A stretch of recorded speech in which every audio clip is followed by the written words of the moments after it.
You ever pull up to a place that's been in your family so long, you can smell your grandfather's pipe smoke on the porch swing, then get told by some HOA president you're trespassing? Yeah, that happened to me.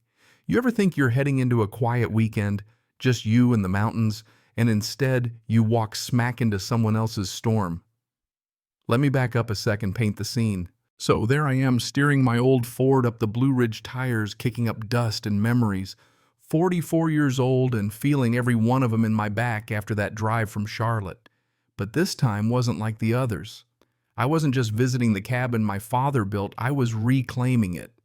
That place had stood 60 years older than any of the folks now patrolling the community down the ridge, a patchwork of tin roof and rough logs tucked between maples and oaks, just far enough off the beaten track that you could hear your own heartbeat if you listened close. The moment I cut the engine, silence dropped heavy, nothing but the ping of cooling metal and the wind flicking through the leaves. I stretched, breathing in that air, crisp, full of pine and something almost electric. The kind of air that makes you remember you're alive. My packing was simple, a cooler sleeping bag, some old photo albums I'd rescued from Mom's attic, and tools for patching up whatever the mountain winter might have battered. The door creaked open like it was expecting me. Inside, the smell of pine ash and tobacco ghosts hit me right in the chest. My initials still scratched on the mantle right next to Dad's. I stepped back outside and started a fire stack in river rocks just like Dad taught me. Striking that match, watching the flames take hell that felt like church to me. I flipped through those albums, black and white shots of my grandparents in the clearing, Dad grinning me with skinned knees and a fishing pole. Legacy isn't just a word you say on TV. Sometimes it's a creak stone under your thumb, a porch step worn smooth by your family's boots. I was just letting that peace soak in, letting all the city stress bleed out, when the gravel started crunching behind me. At first I figured maybe a neighbor wandered up, but neighbors up here don't come unannounced. And sure enough, a silver SUV glides up like it's rolling off a dealership lot. Out steps a woman in a starched blouse, heels sticking in the mud, hair in a bun so tight it looked like it hurt. She's clutching a leather notebook, scanning me and my cooler like she's sizing up a crime scene. "You can't be here," she snaps. Not a "how do you do" in sight. I set my jaw. "Afternoon, ma'am. This is my family's cabin. I'm just here for the weekend." She doesn't blink. "Your family's cabin? That's funny because I oversee this ridge and I've never seen you before." Name's Margot Finley, president of the Ridgeway Estates Homeowners Association.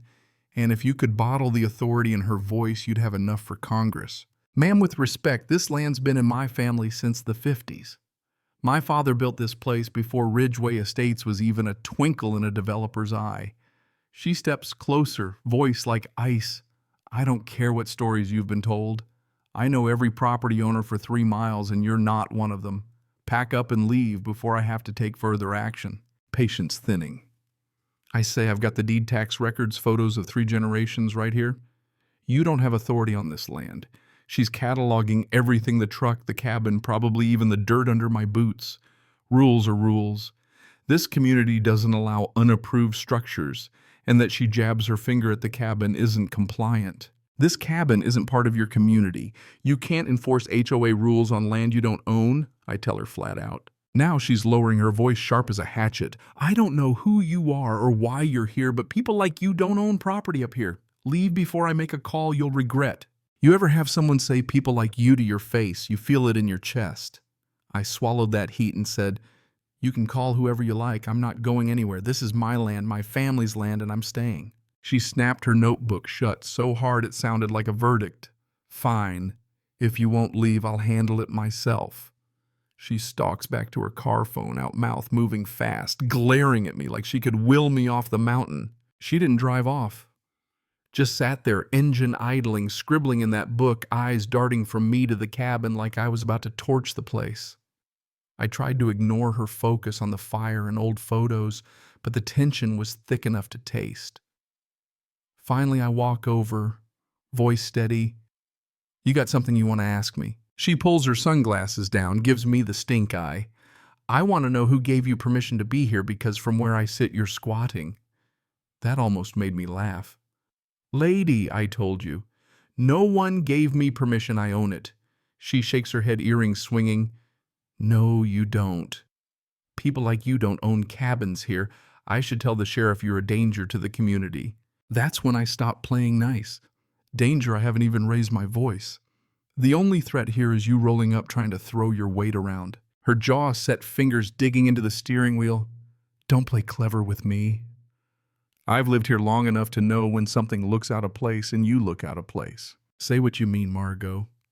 I'd heard that you don't belong song my whole life, but my feet were on the soil where my dad taught me how to swing a hammer, how to fish, how to build. If I didn't belong, who did?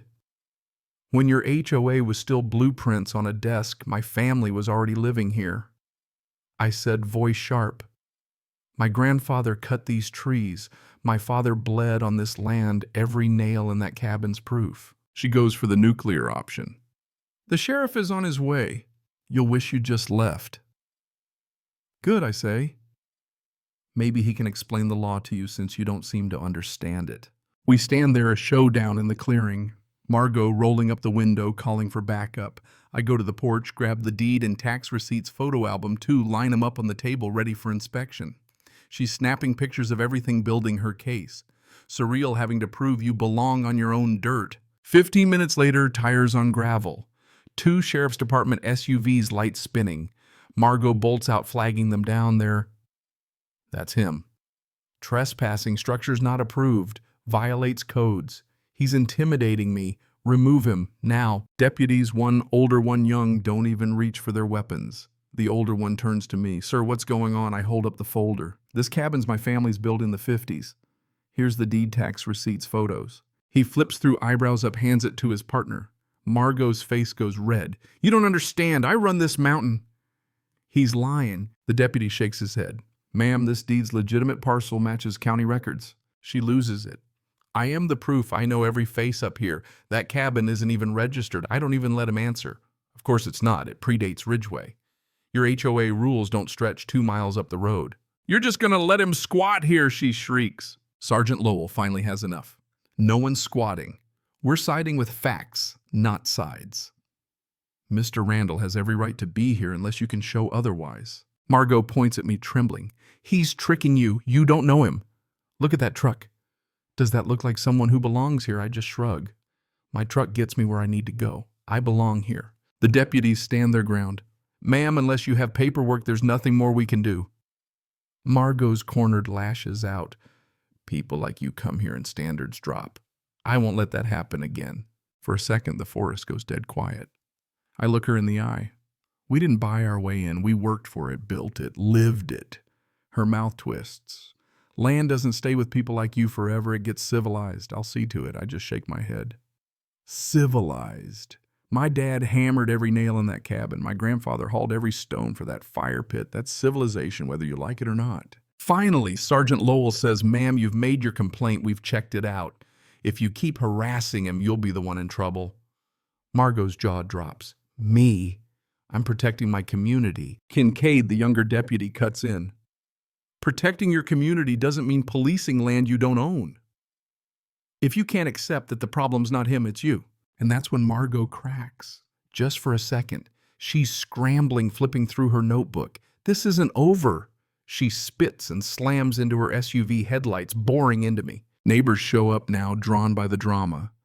Edgar in his red pickup, his wife Sharon crossing her arms. Colleen Ramirez from 2 doors down. Margot, what's going on, they ask. She jumps at the chance. This man's trespassing, pretending it's his cabin. I called the sheriff. I hold up the folder, show everyone. My family's cabin, built in the 50s, deed tax records, photos. Not trespassing. Edgar eyes the deputies. That true? Kincaid nods. It checks out. Sharon frowns. If it's yours, why haven't we seen you? I sigh. Because I live in Charlotte, come when I can. But this land's been in my family longer than Ridgeway Estates has existed. Colleen cuts in. Margot, the HOA only manages Ridgeway. His cabin isn't part of it. Why does it matter? Margot, practically vibrating, says, when outsiders start moving and standards drop. I'm not letting this place go downhill. Colleen shakes her head. That cabin's older than your HOA. Maybe stop acting like you run the mountain. I turn to everyone. You want to talk about standards. My grandfather built this with his hands. My father raised me here. That's building standards. The crowd starts to murmur, some with me, some with Margot. Sergeant Lowell has had enough. This stops here. Mr. Randall's proven ownership. Anyone interfering is breaking the law. The crowd starts drifting away. Edgar tips his cap. Sharon avoids my eyes. Colleen offers a quiet, "Don't let her scare you." I watch the last car disappear, deputies telling me to call if she comes back. And suddenly it's quiet again. The fire's burned low. The ache in my chest fading to something steadier. Pride, maybe? Or just relief. I sit by the flames looking at that old cabin, thinking of my dad's words. Never let anyone take from you what you know is yours. Tonight wasn't just about me. It was about anyone ever told they don't belong no matter what the evidence says. It's about standing steady, dignity, patience, truth. That's what legacy really means. So if you're still here with me, let me ask you, when's the last time you had to fight just to stand your ground? What would you do if someone tried to erase your family's story with a notebook and a badge? Drop your thoughts in the comments. And if you believe that roots, respect, and truth still matter, hit subscribe. Because sometimes the world gets loud, but the truth, your truth, is still worth holding on to.